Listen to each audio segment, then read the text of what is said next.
Captain শান্তর উপর আমি খুবই আশাবাদী। কোচিংয়ের স্বপ্ন নিয়ে কিন্তু যাত্রা শুরু করেছিলাম ক্রিকেট ছাড়ার পরে 2011-তে কোচিংয়ে ছিলাম, যেটা আমি অনেকবার বলেছি আসলে। হ্যাঁ, আন্ডার-17-এর হেড কোচ এটা আমার কাছে মনে হয় একটা অপরচুনিটি। কারণ আমরা জানি যে আমাদের পাইপলাইন যে বিষয়টা নিয়ে সবসময় কথা হয়, পাইপলাইনটা স্ট্রং কিনা এনাফ সেটা নিয়ে প্রশ্ন থাকে। আমার মনে হয় যে আন্ডার-15, 17 এই দুইটা জায়গা 19 কিন্তু আমরা আবার একটা গোলের দিকে চলে যাই যে ওয়ার্ল্ড কাপ চ্যাম্পিয়ন হতে হবে বা ওয়ার্ল্ড কাপের স্বপ্ন নিয়ে যাই। 15 এবং 17 এই দুইটা জায়গা আমার কাছে মনে হয় কাজ করার বেস্ট জায়গা, যেখানে একজন প্লেয়ারকে একদম কাদা মাটি পেলে যেমন গড়ে নেওয়া যায় সেভাবে কাজগুলো করা যায়। সো আমার কাছে মনে হয় এটা আমি লাকি যে ক্রিকেট বোর্ড আমাকে এই ধরনের একটা অপরচুনিটি দিয়েছে, যেখানে আমি এই ধরনের ছেলেদের সঙ্গে কাজ করব, যেটা সিলেক্টর হিসেবে হয়তো অনেক কিছু অবজারভেশনে ছিল, হয়তো ডিরেক্টলি কাজ করার সুযোগ পাইনি। বাট আমি মনে করি যে এটা আমার জন্য একটা যাত্রা শুরু নতুনভাবে, এবং আসলে এলিট লেভেলে কাজ করেছি, মানে ন্যাশনাল টিমে খেলেছি, টেস্ট, ওয়ানডে, ওয়ার্ল্ড কাপ সবই খেলেছি। সিলেক্টর হিসেবে এজ গ্রুপ পার করে ন্যাশনাল সিলেক্টর হয়েছি। সবগুলো ক্ষেত্রতেই ম্যাক্সিমাম রিচ করার চেষ্টা করেছি। এখানেও নিশ্চিতভাবে কোচিংয়ে যখন এসেছি 17 দিয়ে যাত্রা শুরু, একটা স্বপ্ন তো থাকবে একদম এলিট লেভেলে বা টপ লেভেলে কাজ করার। আমি সবসময় একটা বিষয় কোচিংয়ে বলি, আসলে আপনি যে অ্যাচিভমেন্টগুলোর কথা বললেন সবগুলো এক একটা এক এক রোলে, মানে সিলেক্টর হিসেবে এজ গ্রুপের অ্যাচিভমেন্ট, তারপরে স্বাভাবিকভাবে টিম ম্যানেজার হিসেবে বিপিএল একটা অ্যাচিভমেন্ট ছিল, যেখানে টিম ম্যানেজার হয়তো নামটা শুনলে অনেকে মনে করে ম্যানেজার তো ম্যানেজই করে আর কি। তবে সেই টিমে যারা ক্লোজলি অবজার্ভ করেছে সেই টিমে আসলে কোনো মেন্টর বা অ্যাডভাইজার ছিল না, কারণ আমি যখন জয়েন করেছি সেই টিমটা আমি প্রথম থেকেই বলেছি যে ওই রোলগুলো আমি প্লে করবো। সো ম্যানেজার হলেও হয়তো অনেকগুলো রোল প্লে করতে হয়েছে এবং সাকসেসফুলি সেটা করতে পেরেছিলাম। কোচিংয়ে আমি সবসময় একটা বিষয় বলি যে আসলে ট্রাস্টের যে বিষয়টা, আজকে আমি আবাহনী চ্যাম্পিয়ন হওয়ার পরে আমার উপর একটা ট্রাস্ট তৈরি হচ্ছে, সেটা সাধারণ মানুষ থেকে শুরু করে অনেকেরই। সেই ট্রাস্টটার মূল্য দেওয়াটা আমার খুব জরুরি, এবং ট্রাস্টটা অর্জন করাতে আমার কাজটা যেটা হবে সেটা হলো এই প্লেয়াররা আমার উপর সেই ট্রাস্টটা নিয়ে আসবে। তাদেরকে রাইট ট্র্যাকে রাইটভাবে যদি আমি গাইড করতে পারি, তাদের সেই ট্রাস্টটা তারা সারা জীবনের সঙ্গী হিসেবে নিয়ে যাবে। কারণ আমি বিলিভ করি একজন প্লেয়ার একজন কোচকে যখন ট্রাস্ট করা শুরু করে, সে যত বড় প্লেয়ারই হোক সেই কোচের উপর সেই ট্রাস্টটা সারা জীবনের জন্য করে নেয়, যেটা আমরা দেখেছি সালাউদ্দিন ভাইয়ের প্রতি সাকিবের জায়গা থেকে। ঠিক একইভাবে এখন কিছু প্লেয়ার সোহেল ভাইয়ের সঙ্গে কাজ করছে, সুজন ভাইয়ের প্রতি বা ফাহিম স্যারের প্রতি। সো আমার মনে হয় ট্রাস্ট অর্জন করাটা এই লেভেলে প্লেয়ারদের কাছ থেকে সবচেয়ে বড় যে বিষয়টা, শুরুটা আমি পেয়েছি, ট্রাস্টটা অর্জন করতে পেরেছি, যেটা আমার কোচিং, যেটা আবাহনীতে চ্যাম্পিয়ন করা শান্ত, নাইদ বা মোসাদ্দেক, মমিনুল অনেকেই ছিল। বাট এখন আবার তাদের কাছ থেকে ট্রাস্ট অর্জন করার জন্য আমার কিছু কাজ করতে হবে, যেই কাজটা তাদের সঙ্গে মাঠে থেকে করতে হবে। তারা যখন দেখবে যে তাদের ইমপ্রুভমেন্টটা আমার হাত কমিউনিকেশনের মাধ্যমে বা আমার যে সাজেশন সেখান থেকে হচ্ছে, তখন তাদের সেই ট্রাস্টটা তৈরি হবে। সো আমি স্বাভাবিকভাবে সেই ট্রাস্টটা অর্জন করার জন্যই কাজ করব। আমি লেভেল 2 করেছি 2011-তে, লেভেল 3 ইনশাল্লাহ সামনে করব আশা করি। আমার কাছে মনে হয় যে লেভেল 1, 2, 3 যেগুলোই রয়েছে, ইভেন 4ও রয়েছে, এগুলো কিন্তু আসলে জানার জন্য, কোচিং পয়েন্ট অফ ভিউগুলো বোঝার জন্য। আমি লেভেল 2 করলেও লেভেল 3-তে কী হয় সেই বিষয়গুলো, যেহেতু আমাদের অনেক সিনিয়র কোচদের সঙ্গে আমি কথা বলি, কাজ করি, এবং অনেক দিন যাবতই ক্রিকেটের সঙ্গেই আছি, ক্রিকেট বোর্ডের সঙ্গে ডিরেক্টলি কাজ করছি। সো আমি জানি যে আসলে কোথায় কীভাবে সেই মেথডগুলো অ্যাপ্লাই করতে হয়, আমি জানি সেই অ্যাপ্লাইটা আমি কীভাবে করব। এখন টেকনিক্যাল বিষয়ে যদি কাজ করার সুযোগ আসে, সেটা স্বাভাবিকভাবে 15-17 একটু বেশি থাকে। ট্যাকটিক্যাল বিষয়গুলো যেগুলো হলো ম্যাচ ওরিয়েন্টেড এবং প্লেয়ারদের সাইকোলজিক্যাল ডেভেলপমেন্ট, আমরা জানি মেন্টাল গেম। সো আমার মনে হয় যে টেকনিক্যাল দুইটা জায়গায় কাজ করার জায়গা রয়েছে। ট্যাকটিক্যাল বিষয়গুলো আমি মনে করি যে আমার একটা অভিজ্ঞতা হয়েছে, যেহেতু ইন্টারন্যাশনাল ক্রিকেট খেলেছি এবং ইন্টারন্যাশনাল প্লেয়ারদের সঙ্গে এখনও কাজ করছি, সেখান থেকে ট্যাকটিক্যাল যে বিষয়গুলো সেগুলো সম্পর্কেও জানার অভিজ্ঞতা আছে। সো স্বাভাবিকভাবে টেকনিক্যাল এবং ট্যাকটিক্যাল দুইটা যদি ম্যাচ আপ করে একসঙ্গে এগিয়ে নিয়ে যাওয়া যায় এবং কোথায় কীভাবে ইমপ্লিমেন্ট করতে হবে সেটা যদি আমি জাজমেন্টটা করতে পারি, তাহলেই মনে হয় সেটা পারফেক্ট ইউজটা হবে। সো আমাকে জাজ করতে হবে যে আসলে টেকনিক্যাল এবং ট্যাকটিক্যাল কখন কোথায় আমি কীভাবে সেটা ইউজ করব। আমি কিন্তু আসলে এই এজ গ্রুপের প্লেয়ারদের সঙ্গে অনেক দিন যাবত কাজ করেছি, মানে 8 বছর এজ গ্রুপ সিলেক্টর ছিলাম। হয়তো তাদের সঙ্গে আমি যেটা বললাম যে মাঠে যে ডিরেক্ট টেকনিক্যাল কাজগুলো খুব বেশি করা হয়নি, বাট এখন সেই সুযোগটা পাচ্ছি। আসলে 19-এর পরে তারা এমন একটা স্টেজে চলে যায়, তখন তারা অনেক কিছু জেনে বুঝে তারপরে একটা স্টেজে পৌঁছে যায় এবং তাদের লাইফস্টাইলও চেঞ্জ আসে, তখন আর্থিক একটা ব্যাপারও তাদের লাইফে অন্যভাবে জড়িত হয়ে যায়। সেখানে সেই গাইডলাইনটা কিন্তু ক্রিকেট বোর্ড থেকে আমরা সবসময় গাইড করার চেষ্টা করি। তারপরেও তো সবাই এক না, অনেকে রাইট ট্র্যাকে থাকে, অনেকে ট্র্যাক মিস করে।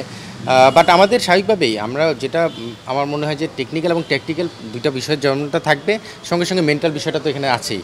সো আমার কাছে মনে হয় আমি 17-এ কাজটা শুরু করছি, বাট স্বাভাবিকভাবে এই প্লেয়ারগুলো 19-এ যাবে, স্টেপ বাই স্টেপ উপরে যাবে, তাদেরকে যেভাবে গাইড করা দরকার। আমি স্পেশালি 17-এ যেটা বলতে চাই, আমার মনে হয় এখানে টেকনিক্যাল কিছু বিষয় আছে যেটা এস্টাবলিশমেন্টটা খুব জরুরি। কারণ আমরা যখন একটা প্লেয়ারকে ইন্টারন্যাশনাল লেভেলে পাঠাই, সেখানে যে দেখি যে আমরা কিছু টেকনিক্যাল কারণে তারা স্ট্রাগল করে, সেই জাজমেন্টগুলো আমার মনে হয় যদি আমরা 15-17 থেকে তাদের স্পেশালি 17 থেকে যদি তাদেরকে গাইড করে নিয়ে যাওয়া যায়, তাহলে তারা রাইট থেকে থাকলে হয়তো ইন্টারন্যাশনাল লেভেলে যে তাদের সেই টেকনিক্যাল সমস্যাগুলো ফেস করতে হবে না, সঙ্গে টেকনিক্যাল বিষয়গুলো থাকে। সো আমি সেই কাজগুলো করার চেষ্টা করব। স্কিল কাজ থাকবে প্রচুর এইসব ক্যাম্পগুলোতে, যেটা সবসময় থাকে। সো সেই স্কিলগুলো কীভাবে তাদেরকে ইন্টারন্যাশনাল ম্যাচআপের সঙ্গে মেলানো যায়, সেইগুলো করার চেষ্টা করব। যেখানে আমি নিশ্চিতভাবে নাবিদের সঙ্গে আমার যোগাযোগ আছে, নাবিদের সঙ্গে আমি কথা বলবো, 19-এর হেড কোচ। ঠিক একইভাবে সোহেল ভাই এবং রাজিনের সঙ্গে আমার ব্যাটিং নিয়ে কথা হয়, রেগুলার ডেভিড হ্যাম্পের সঙ্গে কথা হয়। সো আমার মনে হয় যে আমি প্রতিটা জায়গায় সেই কোঅর্ডিনেশনটা রেখে ম্যাচ আপ করি, টেকনিক্যাল কাজগুলো করার চেষ্টা করি। একটু স্ট্রাগল করছে ন্যাশনাল টিম, শ্রীলঙ্কা সিরিজ শুরু হতে যাচ্ছে, গোল টেস্ট সব কিছু মিলে আসলে টেস্ট দলটা কেমন হলো, টেস্ট দলটার আসলে কতটুকু আশা করা যায় আসলে? শ্রীলঙ্কার মাটিতে টেস্ট সবসময় চ্যালেঞ্জিং। মানে শ্রীলঙ্কার মাটিতে শ্রীলঙ্কার সঙ্গে যখন আমরা খেলবো, তখন স্বাভাবিকভাবে চ্যালেঞ্জটা থাকবে। আর একদম অনেস্টলি যদি বলি, আসলে আমাদের ক্রিকেট পারফরমেন্সও যদি আমরা দেখি টেস্টে স্পেশালি, যেটা শ্রীলঙ্কার সঙ্গে কম্পেয়ার করলে আমরা বেশ পিছিয়ে আছি, সেটা মানে রেকর্ড বলে। বাট রেকর্ড দিয়ে তো আর সবসময় জাজ করা যায় না। আমাদের টিমের যে টেস্ট টিমটা রয়েছে, সেই টেস্ট টিমটার প্রতি আমি একটু আশা করতে পারি। কারণ আপনি দেখবেন আমরা রিসেন্ট যে পারফরমেন্স নিয়ে আলোচনা করি, যেটা হলো T20 রিসেন্ট পারফরমেন্স আমরা ফেল করেছি। বাট টেস্টের যারা খেলছে এই ম্যাচগুলোতে খেলবে যারা, আপনি দেখেন সাদমান আমাদের টেস্ট স্পেশালিস্ট, মমিনুল, মুশফিক খেলছে সেখানে, সে কিন্তু এই T20 সিরিজ খেলেনি। ঠিক একইভাবে শান্ত খুবই ইম্পর্টেন্ট প্লেয়ার আমাদের টেস্টে, মিরাজ রয়েছে। আপনি দেখবেন T20 যেই আলোচনাগুলো আমরা সামনে নিয়ে আসছি বাংলাদেশ টিমের পারফরমেন্সটা, সেখানে টেস্টে কিন্তু আবার ডিফারেন্টভাবে চিন্তা করার সুযোগ রয়েছে, বিকজ আমাদের এক্সপিরিয়েন্স প্লেয়ার রয়েছে এবং টেস্টে যারা ভালো করবে বা যারা মেইন প্লেয়ার হিসেবে খেলবে, তারা কিন্তু আবার T20 ফর্মেটের ছিল না অনেকেই। সো সেই জায়গা থেকে টেস্টে আমি পজিটিভ চিন্তা করতে চাই। টেস্ট জেতাটা কঠিন, বাট আমার মনে হয় যে অসম্ভব না। তো সেই জায়গা থেকে আমার মনে হয় যে টেস্টটা আমরা শ্রীলঙ্কার সাথে ভালো করতে পারি। স্পেসিফিক ওই টেস্টটা কেমন করি, কন্ডিশন কেমন থেকে আমরা জানি, গলে খেলা হবে প্রথম টেস্ট, সেখানে কন্ডিশনটা কেমন কিছুটা আইডিয়া আমাদেরও রয়েছে, সেভাবে টিম কম্বিনেশন সাজাতে হবে। আমার কাছে মনে হয় যে মিরাজ তো রিসেন্ট পারফরমেন্সে সবসময় এক্স ফ্যাক্টর হিসেবে প্রতিটা ফর্মেটে আমাদের গুরুত্ব রেখে যাচ্ছে, স্পেশালি ওয়ানডে এবং টেস্টে সে তো রয়েছে। আমার মনে হচ্ছে মুশফিক শ্রীলঙ্কার মাটিতে খুব ভালো রেকর্ড তার রয়েছে, মুশফিকের কাছ থেকে একটু ডিফারেন্ট কিছু, যদিও একটু অফ ফর্মে রয়েছে অনেকে আলোচনা করছি, বাট মুশফিকের কাছ থেকে আমরা বড় স্বপ্ন দেখতেই পারি শ্রীলঙ্কার মাঠে খেলা। মুশফিক আমাদের সেই বড় স্বপ্ন দেখাচ্ছে। ক্যাপ্টেন শান্তর উপর আমি খুবই আশাবাদী। শ্রীলঙ্কায় খেলাটা ডিফিকাল্ট আমরা জানি, আসলে মানে শ্রীলঙ্কার কন্ডিশনে আমাদের রেকর্ড খুব একটা আশানুরূপ বলবো না আমি, বাট তারপরেও আমার মনে হয় যে এখানে এক্সপিরিয়েন্স প্লেয়ার কিন্তু বেশ কিছু রয়েছে, তারা নিশ্চিতভাবেই গাইড করবে।